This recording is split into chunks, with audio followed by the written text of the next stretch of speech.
Change your perception of what you're looking at, and everything changes. Hey, my name is Giorgio, and this is the How to Do Life podcast. If you've ever felt that no matter what you try, something is missing, then you're in the right place.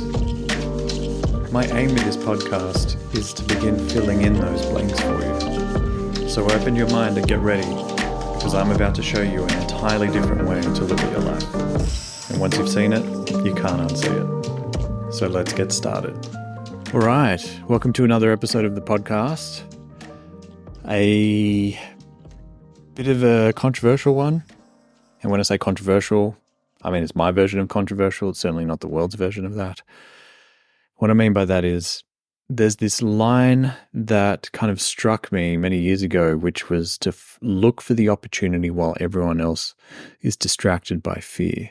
And this line resonated with me. I don't know where it came from. I'm not even sure if it was me or someone else. If it is somebody else's line, I'd love to give them credit for it. And it was really interesting because it struck me that while it may appear that everybody is distracted with fear or some kind of emotion that's overwhelming them, that doesn't necessarily mean that we have to buy into that.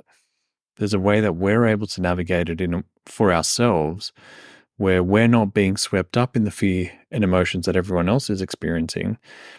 We get to cut through the noise, carve out our own path, and create an opportunity for ourselves that might actually springboard us in many ways. So where we see this typically is in the financial sector, especially in the stock market. There's a gentleman named Warren Buffett. Some of you may have heard of him, some of you may not. He's one of the wealthiest investors in the world. And the reason for that is because he's played the long game and invested in businesses rather than just looking at trends. And one of the things that he shares commonly is he has this famous line where he says, buy when everybody is selling and sell when everybody is buying. And what he's referring to there in terms of the stock market is buying shares when everyone else is selling their shares and selling your shares when everyone else is buying. And the reason being is because he's wanting to move against the current of the populace, of the masses, if you like. And the reason being is that most people, when you look into the psychology and the mindset of finances and how it's all governed, you will find that people are usually being run by their emotions. So when things are really good, they might buy more. Or when things start going down south, they end up and things start dropping in the market, they might start getting scared and selling out.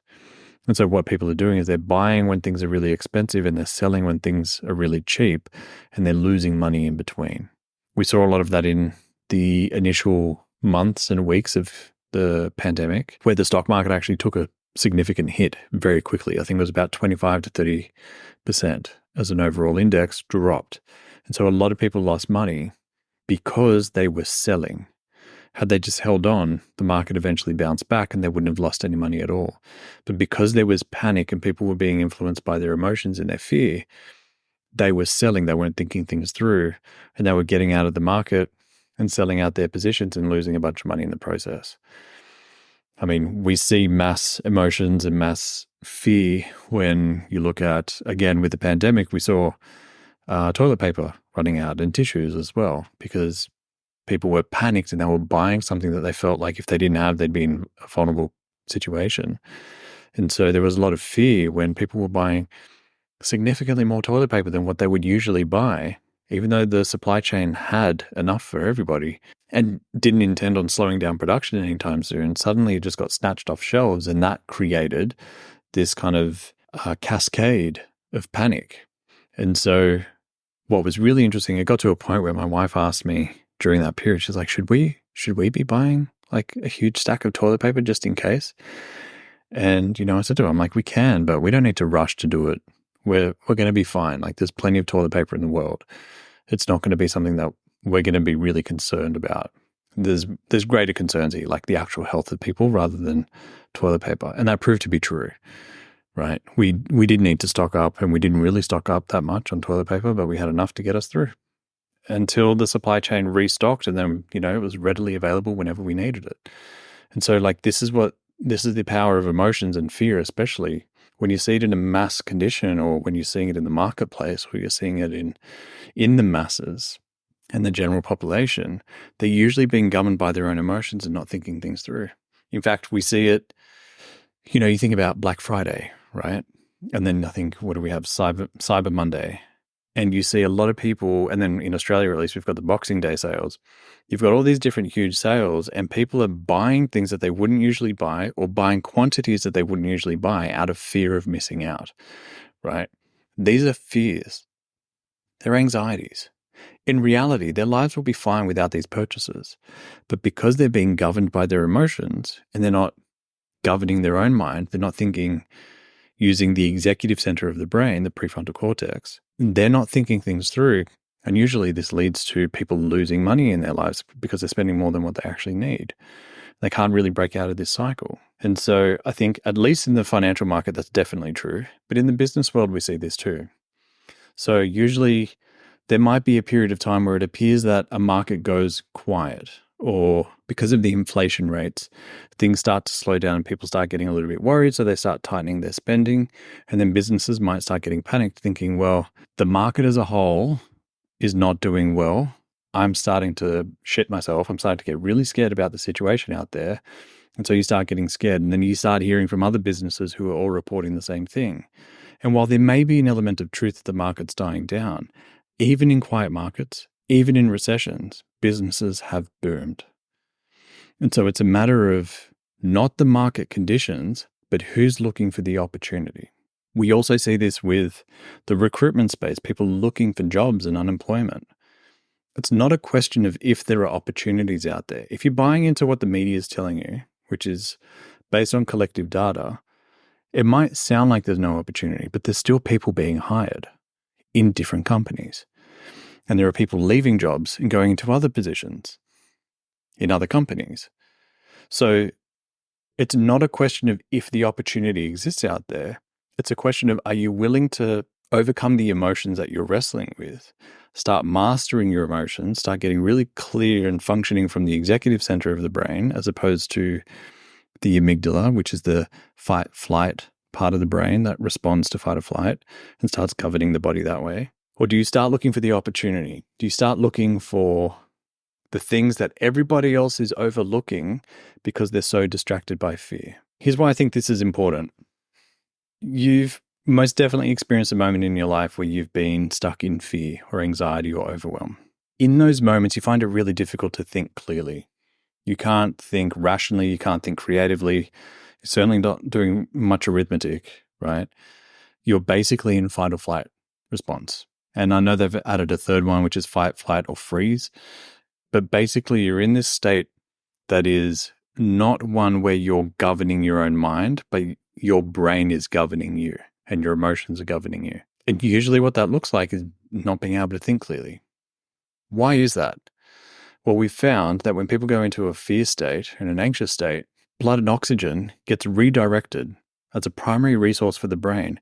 It actually gets redirected from the prefrontal cortex, which we label as the executive center of the brain, the part of the brain that only humans have, that allows us to have a level of consciousness about ourselves, think creatively, think rationally, think through arithmetic and problem solving. We actually see blood and oxygen being redirected from that part of the brain to the amygdala and the basal ganglia and the hippocampus, which are all the parts of the brain that are governed by emotion, by fight or flight, and the animal responses. Now, whenever you're in a fear state, you can't think clearly because the blood is moving away from the part of the brain that facilitates that. And it's being prioritized to the part of the brain that deals with fight or flight. Now, if you actually calm the anxiety and the fears, you'll find that you can think clearly again. And you can start making wise decisions, considered decisions, and think problems through with creative solutions, right? And so when we look at that from a neurological standpoint of what's actually happening in the brain and why that's making it difficult for people to use their mind the way they want to, and we superimpose that over a collective group of people that are anxious or in a fear state because interest rates have gone up, or there's some kind of inflation, or unemployment is at an all-time high, or people are being laid off, or salaries aren't going up, or people can't afford their mortgages, or people can't find a home to live. The doom and gloom, it's a really long list. And that felt long just running through that. They're all in this fear state. And so it's easy for you to go, well, if they're anxious, I should be. And then you start buying into whatever their anxiety is. You start buying into the story, the narrative they're telling themselves, and the story and narrative they're telling other people. And then you can get swept up in the fear and the anxiety and lose governance over your own mind and your own life. On the flip side, if you master your own emotions, if you work through your own fears and anxieties, you're no longer being swept up in the stories and the narratives that everybody else is getting swept up in, which means that you now have a clear vision and clear thinking to find the opportunity, to find the clear way through all of the noise, to find that window that will get you through relatively unscathed, maybe even in a lucrative position, whatever that means for you, where you get to leverage the opportunities that are in front of you that everybody else is overlooking because they're so caught up in the fear that they can't even see what's right in front of them. The thing with opportunity is there isn't a lack of opportunity out there. There's a lack of people's ability to see it and to find it. And the reason that they can't find it or see it is because they're so swept up in the anxiety and the emotions that they're wrestling with that they cannot see what's right under their nose. And so it's not a matter of going out and creating opportunity for yourself. You don't have to, quite honestly, you don't have to work that hard. Just work smart. Calm your emotions, start mastering your emotions, and start thinking through what opportunities there are in front of you. And you'll find that they'll just start showing up. They're already there. It's just a matter of you being able to cast your gaze on them and actually see what's in front of you and then start going, well, I want to go for that. And it might feel like this is weird. No one else is going for this. There must be something wrong with it. But the reason that nobody else is going for it is because everyone's swept up in their emotions, which then gives you a clear opportunity to go for it.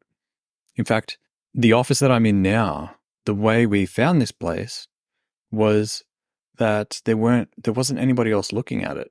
Now, initially you can look at that and go, well, I don't know, there must be something wrong with it. But this place has turned out to be perfect. Wonderful in every way that it's meant to be. And so I know that that's because other people weren't looking, which created an opportunity, a clear window for us to navigate our way through. And it's served us well to date. And I've got numerous situations where that's been the case for me, only because I've been able to navigate and overcome whatever fear and anxiety might have presented, or I'm just not experiencing it while everyone else is. But then I've also experienced the opposite. I've also been swept up in fear and anxiety earlier in my life, along with everybody else, which has then made it difficult for me to be able to see any opportunity, any way to be helpful, and just be swept up in the collective emotions and psychology of everybody else, which in essence means I am a product of the environment rather than being a product of my own thinking in spite of the environment.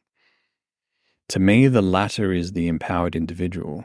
And so when I worked out that we can actually govern ourselves regardless of what the environmental factors are, then that's when you start to master your life, in my opinion. That's when you really start to take control of things, and that's when opportunities start to unlock.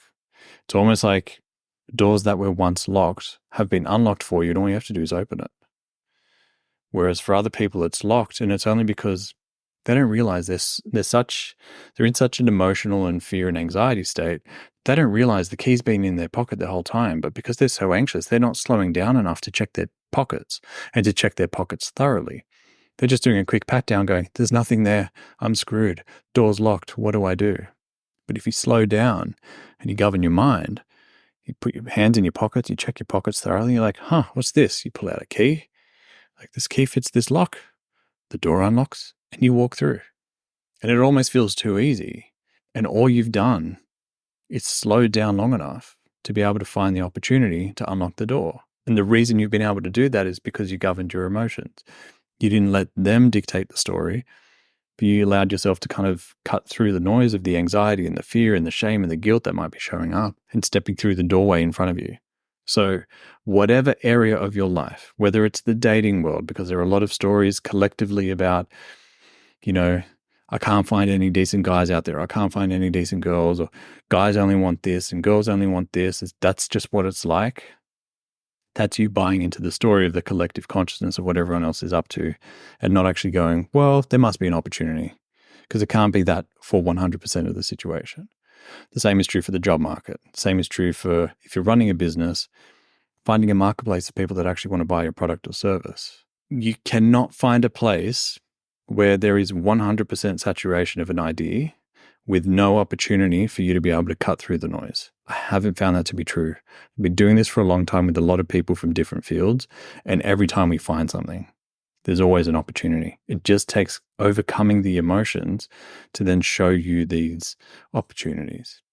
Think of it like, usually we talk about rose-tinted glasses when we're looking at something and it's all amazing and romantic and whatever. I don't know if you've ever tried like yellow-tinted glasses, but whenever you put them on, it actually makes all the things that are yellow in your environment disappear in terms of how much notice and how much attention they draw.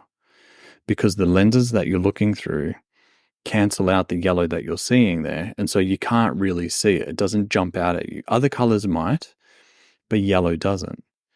And then when you take off the yellow lenses, suddenly everything that's yellow jumps out at you. You see it all. Now, all those things that were yellow were there the whole time while you had the yellow lenses on. But it wasn't until you took them off that you started seeing the opportunities that were there. So I want you to think about overcoming your emotions and overcoming whatever stories and narratives you're telling yourself as like taking those lenses off. And then suddenly you see what is ahead of you and you start to see what nobody else is seeing because they're all wearing yellow lenses as well. Changes the game for you. You start playing a completely different game on a completely different field with a completely different set of rules. So if I can encourage you to do the work, to work through your emotions, I've got lots of episodes on how you can do that. I've got lots of content as my book. We've got more episodes coming. I've got an abundance of resources, and I'm not the only resource in the world. If you can start working on your emotions and governing your mind, I promise you, you will start to find the opportunities while everybody else is stuck in fear, anxiety, shame, or guilt. And things will just start taking off in ways that you didn't think were possible, in spite of what everyone else is saying. So in essence, what I'm sharing with you and encouraging you to do is think differently and do so by mastering your own emotions. You'll change the game for yourself. Anyway, that's my little rant about finding the opportunity while everyone else is being distracted by fear. I hope you got value from this episode. I hope it plants a seed of thought for when there is another situation where there is a narrative that everyone else is buying into and you're reminded of this episode or you come across this episode at that time. And it helps shift your thinking enough for you to find an opportunity and go and do something really cool for yourself, which is what I would love for you. So if you got value from this episode, or if you're getting value from any of the episodes in this podcast, please take 20 seconds or 30 seconds to jump in, leave a review. 5-star review, it helps. It makes a huge difference for everyone else finding us, because I'm on a mission to try and help as many people as I can make a difference in their lives and make a difference in the lives of those people. And so by leaving a review just puts us in front of more people, gives them more encouragement that they're in the right place listening to this podcast. Anyway, I hope that was valuable for you. I look forward to seeing the next episode. Stay safe. I'll speak to you soon. Bye.